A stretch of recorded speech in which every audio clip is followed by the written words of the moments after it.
আমাদের সমাজের একটা সত্য কথা কি জানেন? আমাদের সমাজের মানুষগুলো, সমাজে যারা আদর্শ মানুষ আছে তাদের তারা কেউই পছন্দ করে না, কারণ তারা স্বাদহীন পানির মতো।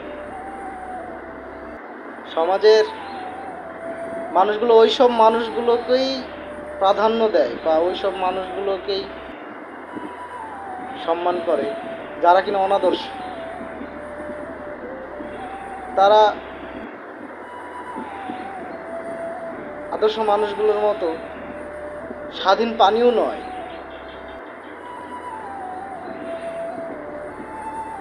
কোমল জাতীয় পানীয়গুলোর মতো মিষ্টি কিন্তু ঝাঁঝালো।